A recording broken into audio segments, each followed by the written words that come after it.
السلام عليكم ورحمة الله وبركاته. ازيكم يا حبايبي الغاليين؟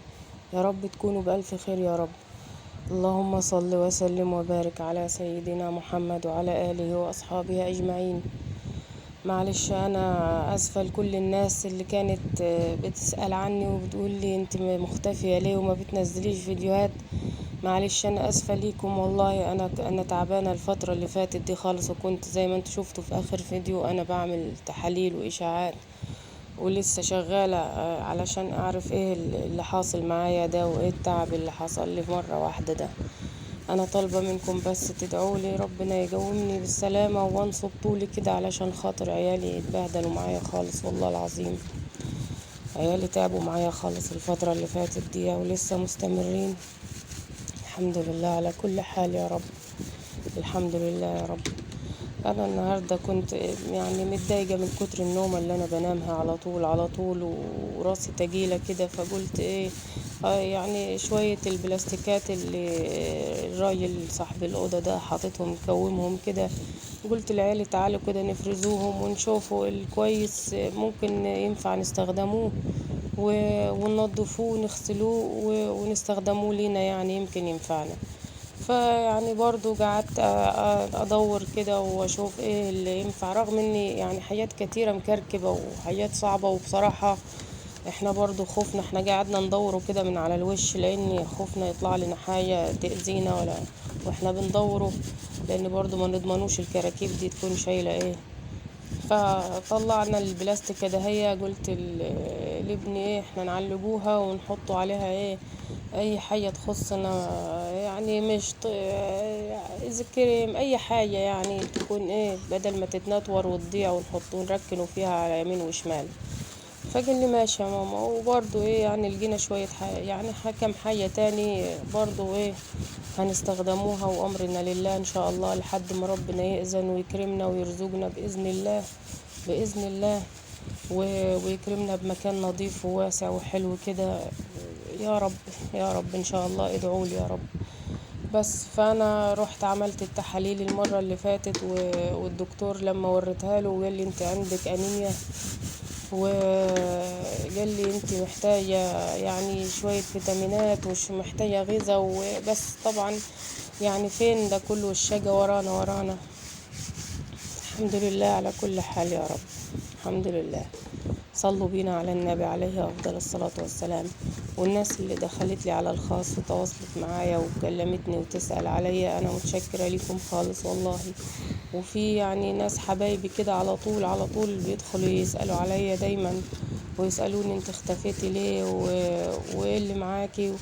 انا والله كتر الف خيرهم، ناس بتبقى في اخر الدنيا والله. والله بيبقى بيني وبينهم بلاد ودول، ناس بتبقى برا مصر خالص وجوا مصر، دول برضو بيسألوا عني. كتر ألف خيركم والله، وجعل الله في ميزان حسناتكم والله. السؤال عليا ده يكفي ان انا احس بس ان في ناس بتسأل عليا وحاسة بغيابي بس. والكل من ده برضو احنا بندوره كده في الحاجة اللي جيناه من ضمن الكراكيب كده. فقلت لولادي ايه رأيكم نغسلوه ونشوفوه لو سليم يعني ومش بايظ او مخروم مثلا بيسرب مية، نستخدموه كده ايه نحطه فيه مية ساقعة ونحطه فيه تلج، هينفع برضو بدل ما نشغلوا التلاجة على شوية مية عشان تسقعهم لنا. هل كل من ده نستخدموه، فيا رب يكون مش بايظ ولا بيسرب، عشان هيساعد معانا كتير برضو ان احنا ما نستهلكوش كهرباء ونشغل التلاجة.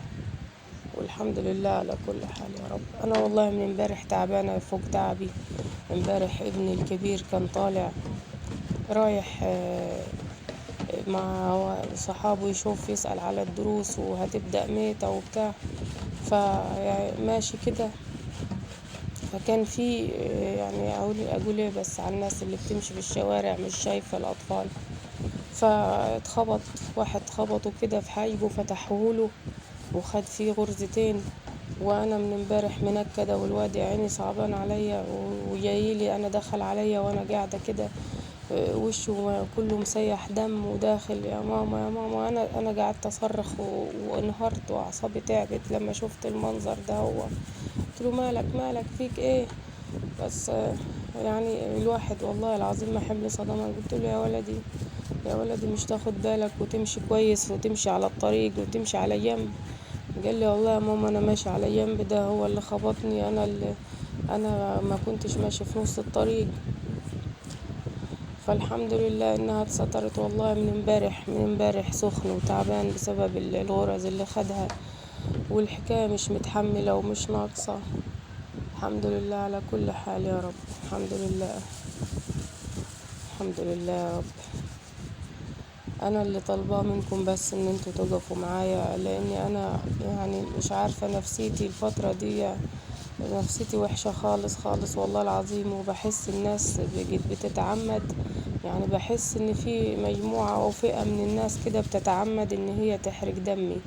بقيت حاسة فعلا ان في شوية من الناس بيتعمدوا ان هم يحرقوا لي دمي، او يقولوا لي كلام يضايقني، او مثلا يقولوا لي كلام عارف ان هو هيخلوني افكر واتضايق واتعكنن ونفسيتي تتعب.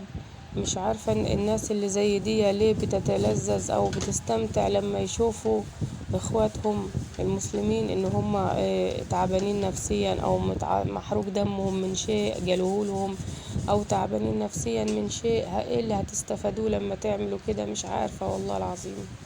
مش عارفة، انا نفسيتي تعبانة خالص خالص والله العظيم. ربنا يعلم بيا، في مخي في كذا حاجة، في كذا حاجة في مخي. المدارس جربت والدروس داخلة وملخصات وكشاكيل وكراسات وشنط وكل الهم ده. هو مخي أنا يعني مش مستوعب يفكر في ايه ولا في ايه، ده غير مصاريف المدارس. ادعولي بالله عليكم ربنا يعيني على الشيلة التقيلة دي. ادعولي عشان انا حاسة كده ان انا